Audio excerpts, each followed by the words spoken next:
Ieri il GIP di Trieste assegna l'incarico ai periti della Procura per analizzare i reperti catalogati tra 2000 e 2007. Caccia al DNA del Bombarolo, ma i legali degli indagati attaccano reperti contaminati. In tribunale stamane anche Francesca Girardi, la trevigiana colpita dal folle nel 2003 sul Greto del Piave quando aveva solo 9 anni. Grata di essere arrivata fin qui, impossibile dimenticare quel giorno. Allarme sicurezza, fine settimana di tensione a Mestre, un bengalese è stato picchiato in via Tasso. A Venezia un ragazzo inseguito da una ventina di persone con un Rottweiler. La banda dell'acetilene torna a colpire, salta in aria la cassa continua di un supermercato a Oderzo, lo sportello scalato a 100 metri, paura tra i residenti. Siccità, esposto del Codacons Veneto alla Corte dei Conti contro Regione, Comunità e autorità preposte, l'accusa dispersione idrica, si doveva intervenire.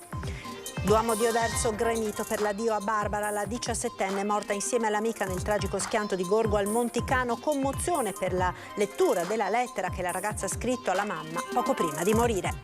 10 anni fa l'elezione al soglio pontificio di Papa Francesco, tra le sue caratteristiche le affettuose telefonate a sorpresa, molte quelle fatte anche in Veneto. Buonasera e ben ritrovati con l'edizione del Veneto dei nostri telegiornali. Questi i titoli delle principali notizie di oggi, ma cominciamo subito come ogni lunedì con il sondaggio, con il nostro sondaggio dedicato ai lavoratori stranieri. Imprese e campi, servono più immigrati? Questa è la domanda alla quale vi chiediamo di rispondere con una chiamata gratuita ai numeri che vedete in sovraimpressione. Come sempre il risultato del nostro sondaggio verrà dato poi questa sera nel corso di Ring, in onda a partire dalle 21:15. Ma veniamo ora alla cronaca. In primo piano ancora il caso Una Bomber. Il giudice per le indagini preliminari del Tribunale di Trieste ha assegnato l'incarico ai periti della Procura per analizzare i reperti catalogati tra il 2000 ed il 2007 ed è caccia al DNA del Bombarolo che per decenni ha terrorizzato l'intero nord-est. 2 periti a caccia del DNA di una bomber. Il GIP del Tribunale di Trieste, Luigi Dainotti, in incidente probatorio, ha assegnato agli esperti della Procura l'incarico di esaminare le 10 prove repertate del caso che calamita l'attenzione del nord-est italiano sin dagli anni 90. 11 le persone iscritte al registro degli indagati. Il comandante dei RIS di Parma, colonnello Gianpietro Lago, e l'antropologa molecolare forense dell'Università di Firenze, Elena Pilli, sono i periti che hanno ricevuto l'incarico. Io e la professoressa Pilli abbiamo ricevuto un incarico per delle diagnosi, per accertamenti genetici su dei reperti che ovviamente riguardano diversi casi della vicenda che conoscete. Insomma, noi applicheremo tutte le tecnologie di ultima generazione, ma insomma, si vedrà. I 10 reperti che verranno passati al setaccio sono stati tutti catalogati tra il 2000 e il 2007. Dalla lista vengono esclusi gli ordigni degli anni 90 per avvenuta prescrizione. Saliva rinvenuta sul nastro adesivo usato per assemblare un ordigno fatto con un guscio d'uovo riempito di esplosivo, o anche i peli trovati dentro un tubo zincato all'interno del quale era stata inserita una barra filettata con incisioni per collocare i fili d'innesco. Questi alcuni dei reperti dai quali i periti cercheranno di capire se è possibile estrarre del DNA certo. In garanzia il fatto che i reperti siano stati conservati senza contaminazioni dopo la clamorosa manipolazione dell'amierino nel procedimento contro l'ingegnere Elvo Zornitta, arriva la rassicurazione del procuratore capo di Trieste Antonio De Nicolo. I reperti non sono stati toccati da nessuno. Il giornalista poi ha toccato soltanto l'involucro esterno. I reperti sono assolutamente garantiti. I reati ancora perseguibili perché non andati in prescrizione sono 4. La bomba del 2003 in tribunale a Pordenone, l'ordigno nell'inginocchiatoio della chiesa di Sant'Agnese di Portogruaro nel 2004, la bomba sotto il sellino della bicicletta del luglio 2005 e la trappola esplosiva ritrovata a Zoppola nel 2007. La prossima udienza è fissata per il 9 ottobre. Anche gli avvocati che rappresentano gli indagati hanno indicato i loro consulenti. È normale aver indicato un proprio consulente di parte per verificare il percorso che viene fatto, ma con assoluta serenità e senza che ci siano ragioni di conflittualità, perché non c'è nessun motivo perché ci siano ragioni di conflittualità. Noi abbiamo chiesto un'integrazione del quesito affinché vengano inclusi nell'esame anche tutti coloro i quali sono entrati in contatto con questi reperti, quantomeno quelli di cui abbiamo certezza, per cui anche i giornalisti che li hanno manipolati. E il giudice ha accolto questa integrazione da noi richiesta, quindi ha fissato, i periti poi hanno fissato l'inizio operazioni il prossimo 28 marzo, hanno preso 90 giorni per redigere la perizia, pertanto è stata fissata nuova udienza ad ottobre. Ed in tribunale questa mattina a Trieste anche Francesca Girardi, la trevigiana colpita dal folle nel 2003 sul greto della Piave quando aveva solo 9 anni. Ai microfoni di Tele4 ha detto: l'attentatore deve pagare per quello che ha fatto, voglio sapere chi è e vederlo condannato. Sarei molto contenta di ricevere, sapere anche solamente il nominativo, però mi sembrerebbe giusto arrivare appunto a una condanna, perché quello che è stato fatto non può essere dimenticato. Francesca Girardi, oggi 28enne, aveva 9 anni quando le esplose tra le mani l'evidenziatore giallo raccolto sul greto del Piave il 25 aprile 2003, facendole perdere una mano e un occhio. La vittima di una bomber vuole conoscere il volto dell'attentatore, dargli un nome e un cognome e ovviamente trovare giustizia. L'attentato è successo a me e alle altre vittime, però il terrore era proprio il fatto che potesse succedere a chiunque. Chiunque poteva essere una potenziale vittima raccogliendo una cosa per strada oppure andando al supermercato. E si tratta proprio, per me è importante in quanto persona offesa, però è importante per tutti, perché appunto questa persona potenzialmente potrebbe essere ancora all'interno della nostra società a vivere e fare la sua vita. Francesca si trovava sul Piave a Fagarè quando notò l'evidenziatore a terra spuntato dal nulla.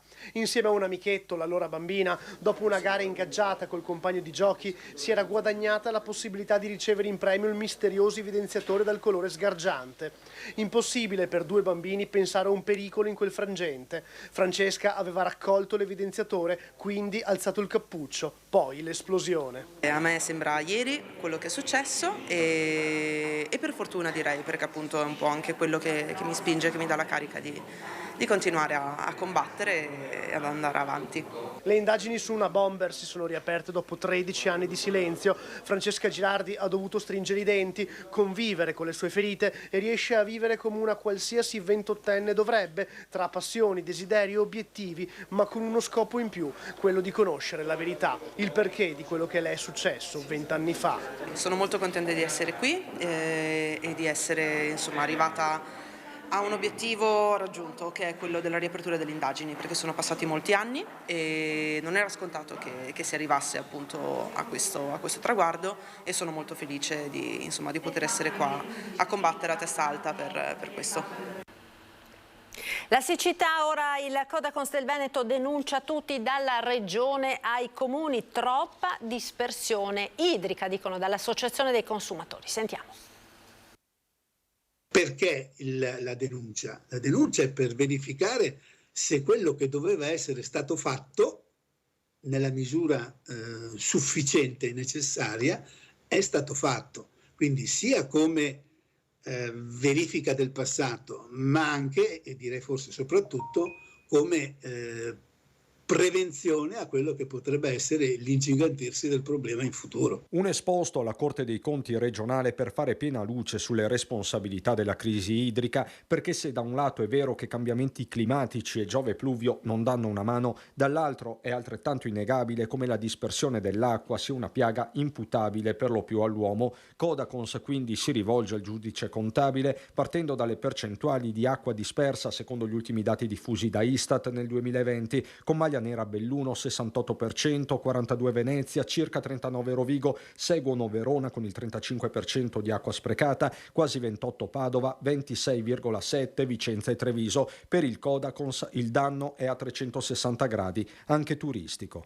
Ripetere l'esperienza, torno a dire, del rifornimento idrico attraverso le botti per il Veneto sarebbe una cosa assolutamente, e per Venezia in particolare, una cosa assolutamente inaccettabile. Un danno d'immagine enorme, di credibilità, oltre che economico. Insomma, le autobotti potrebbero essere un pessimo biglietto da visita nelle località turistiche, dice sempre il Codacons, nel mirino dell'esposto la regione, ma più in generale tutte quelle autorità che potevano e possono fare qualcosa, sia in termini di ordinanze che di interventi, compresi i sindaci. Chi più chi meno, secondo delle loro specifiche responsabilità. Direi che così, le amministrazioni, essendo un servizio, di solito abbiamo a che fare con aziende municipalizzate, quindi i comuni credo che siano i primi a dover essere in qualche maniera stimolati, coinvolti e sgridati eventualmente.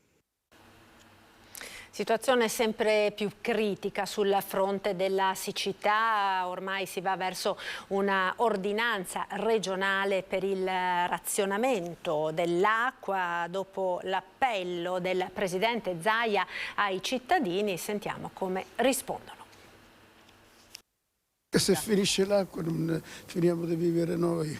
Il razionamento può essere una buona decisione, però bisogna formare, cioè informare la gente di come si fa a risparmiare acqua, perché spesso lasciamo i rubinetti aperti senza che ci sia bisogno. Si fa la doccia invece che il bagno, si fanno le piccole cose così, e dopo se è necessario bisogna ridurre anche i lavaggi delle lavatrici, quelle cose lì, e cercare di farle andare almeno piene, insomma, che siano. Dopo vediamo, perché pare che sia piuttosto serio il problema che stanno. È abbastanza preoccupante, indubbiamente.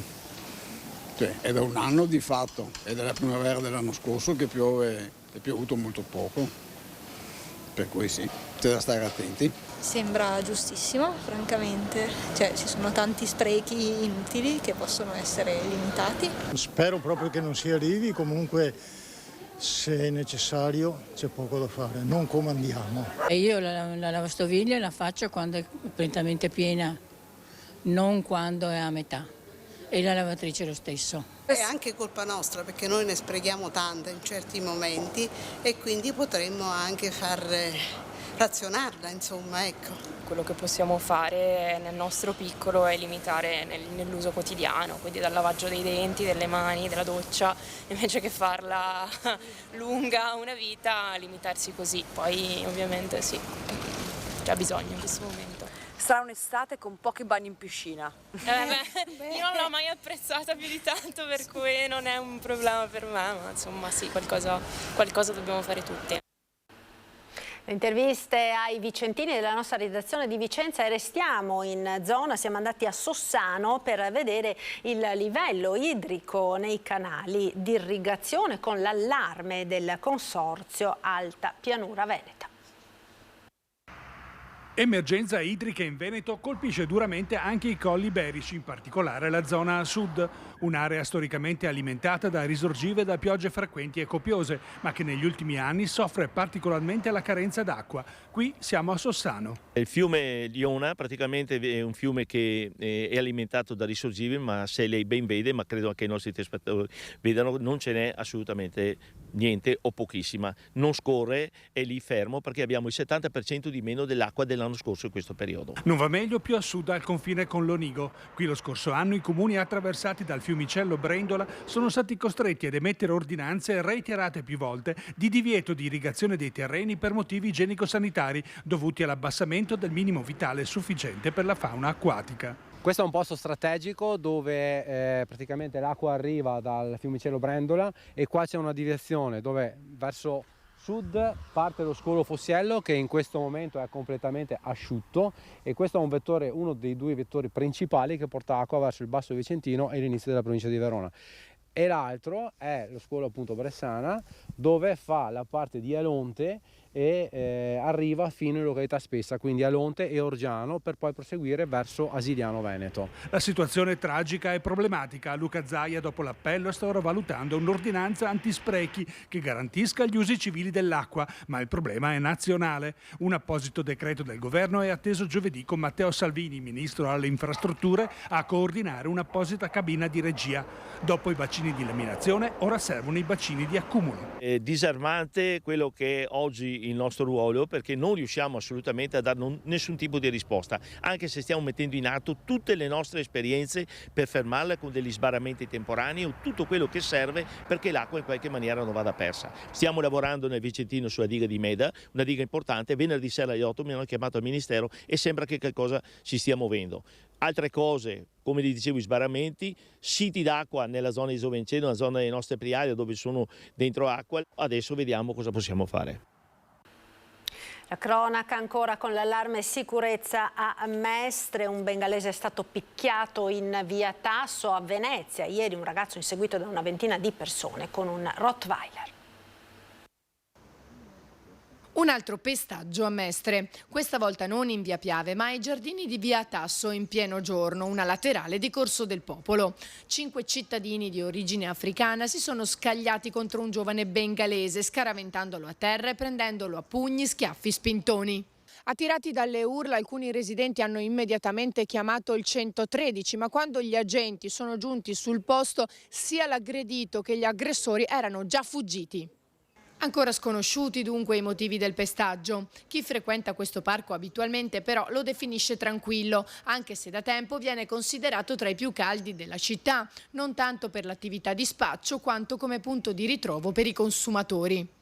È un parco speciale perché è un'entrata, un'uscita, se entrano, scappano, sono appartati. Ecco, io vengo raramente qua per leggere il giornale, aspetto un mezzogiorno. Ma secondo lei è meglio o peggio dei giardinetti di via Piave? Direi meglio. Le aggressioni nei confronti dei bengalesi sono frequenti, come il caso del 32enne picchiato 2 mesi fa per una sigaretta, e tra i mestrini la preoccupazione è tanta. Con lo spostarsi anche con l'intervento delle forze dell'ordine, molte di queste etnie si sono diffuse in zone che non erano di loro appartenenza. Ecco perché gli scontri, ecco perché gli accoltellamenti. A volte fra di loro ci sono degli accordi per cui se io trovo il cliente, tu che fornisci la droga mi devi dare una percentuale. Le richieste sono sempre le stesse. Senza il coinvolgimento di noi cittadini, delle forze dell'ordine, delle forze sociali del territorio, non si possa risolvere il problema. Prima di tutto bisognerebbe che il sindaco, il prefetto, il questore incontrassero noi cittadini perché possiamo spiegare le dinamiche, le cose positive fatte dalle forze dell'ordine, ma anche le cose che non funzionano. Per esempio assistiamo a un apparente non coordinamento tra le forze dell'ordine. Ma questi episodi non riguardano solo la terraferma. Sabato notte in campo Santa Margherita a Venezia una ventina di persone con un Rottweiler hanno rincorso un ragazzo gridandogli "ti ammazzo", secondo alcune testimonianze. Lui si è potuto salvare solo trovando riparo in un locale. La Mestre alla Marca Trevigiana torna a colpire la banda dell'acetilene, accaduto nella notte a Oderzo. Un boato forte, i vetri delle finestre che tremano, poi nel parcheggio del supermercato alcuni uomini con la pila che corrono da una parte all'altra. La banda dell'acetilene è tornata in azione, tanto gas da provocare una deflagrazione che ha letteralmente fatto volare alcune parti della cassa continua di questo supermercato ad un centinaio di metri. L'esplosione ha svegliato i residenti.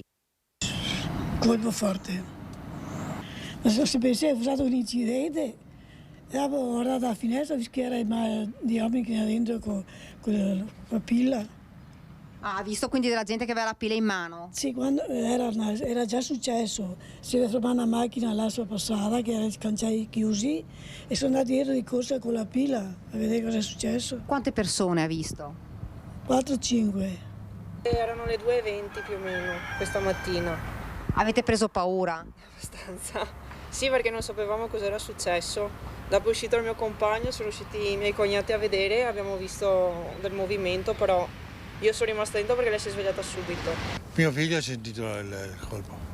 In molti hanno pensato fosse accaduto un incidente e poi si sono resi conto di quanto stava succedendo poco distante. Immediatamente sono stati allertati i carabinieri. Sul posto sono arrivate alcune pattuglie che hanno recuperato poco distante dal luogo dell'esplosione una parte del bottino rubato dalla banda, alcune migliaia di euro. Malviventi specializzati in questo tipo di colpi hanno agito in poco tempo, poi sono fuggiti a bordo di una macchina facendo perdere le tracce. Le indagini dei carabinieri di Conegliano e di Treviso, che ora stanno visionando le telecamere di videosorveglianza della zona. I danni complessivi sono in via di quantificazione. I militari nella mattinata sono tornati davanti al buco lasciato dall'esplosione per raccogliere altri indizi, mentre il direttore del supermercato si è recato dai carabinieri per la denuncia. Nessuna persona è rimasta ferita, è caccia alla banda. La tragedia di Gorgo al Monticano, un migliaio di persone nel pomeriggio a Oderzo per i funerali di Barbara Brottola, 17enne, morta nello schianto nel quale ha perso la vita anche l'amica 19enne Eralda. Duomo gremito per il commosso addio. Durante la cerimonia è stata letta una lettera che la ragazza aveva scritto alla mamma pochi mesi fa, un messaggio nel quale esprimeva tutto il suo affetto. Anche le amiche di Barbara l'hanno ricordata. Al termine della cerimonia mamma Gabriella ha liberato in aria una colomba bianca. Ed ora ci fermiamo per qualche istante di pubblicità. A tra poco.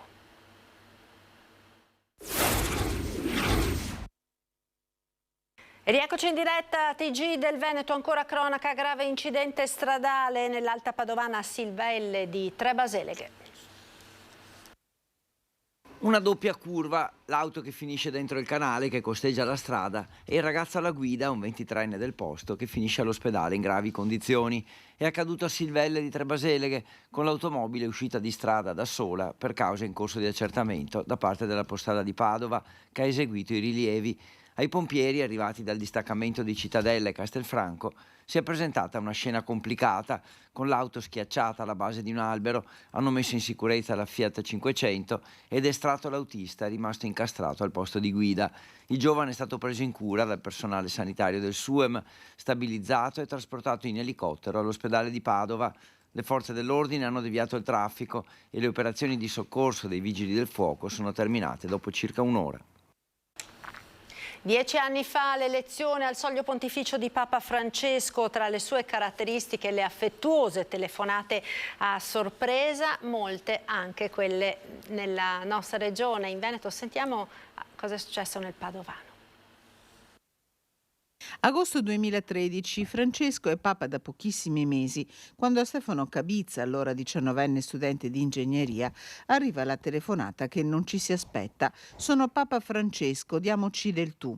A Camin, all'incredulità segue la gratitudine per la sorpresa, dopo una lettera consegnata dallo studente durante una vacanza a Roma. Un Papa che da subito si caratterizza per il suo amore per la gente, ricordava ai nostri microfoni a novembre 2013 il compianto rettore della Basilica del Santo, padre Enzo Poiana. Francesco viene da un contatto diretto con la gente, è stato un pastore e continua ad esserlo, e la cosa bella che ho sentito dire è che lui dice: io continuo a fare il vescovo come lo facevo prima. Passano poco meno di 2 anni, è il marzo 2015, quando il pontefice chiama al cellulare Monsignor Giuseppe Benvenu Pasini, prete diocesano e già direttore della Caritas italiana, che sta offrendo la sua sofferenza per il pontefice e per la Chiesa. Avevo capito che era un privilegio, diciamo, perché non so chi altri poteva avere provato la stessa emozione. Passano ancora gli anni, ma non la presenza paterna di Francesco nei luoghi della sofferenza. È l'aprile 2021, quando in piena pandemia il pontefice chiama Don Marco Galante, allora cappellano del Covid Hospital di Schiavonia, che gli aveva scritto una lettera da parte di tutti i malati di coronavirus. Un'emozione, racconta Don Marco, che porta con sé anche un caloroso invito. Mi raccomando, Don Marco, non viva mai per abitudine l'essere accanto alle persone ammalate. E questo per lei e per tutti gli operatori che vivono ogni giorno accanto alle persone ammalate, mai per abitudine. Nel 2023 il Papa a Padova invia un videomessaggio. È inizio gennaio quando sorprende Daniele e Cinzia, nati in Argentina ma di origini italiane, nel giorno del loro matrimonio a Piove di Sacco. Cinzia e Daniele, oggi nel giorno delle vostre nozze vi sono vicino e prego per voi, perché il vostro matrimonio sia fecondo e felice. Grazie per essere stati con noi, vi lascio come sempre al meteo. Arrivederci.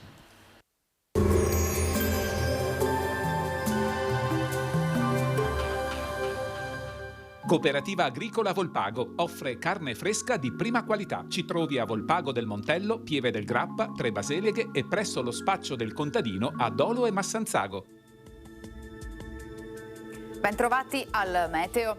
Pressione in calo, una rapida perturbazione in transito sul nostro territorio causerà un tempo instabile. Vediamo insieme il dettaglio di martedì 14 marzo.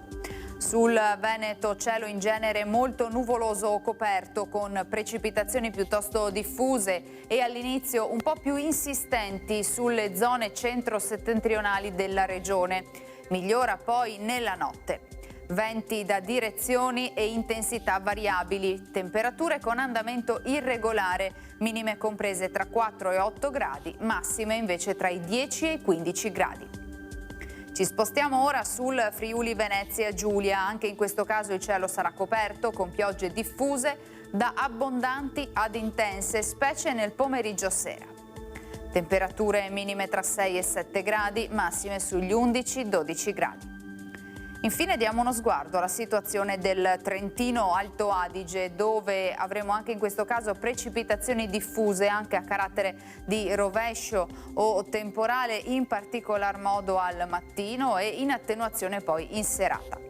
Temperature minime intorno agli 8 gradi, massime sui 15 all'incirca. Dal meteo di Antenna 3 per ora è tutto, grazie per l'attenzione, arrivederci.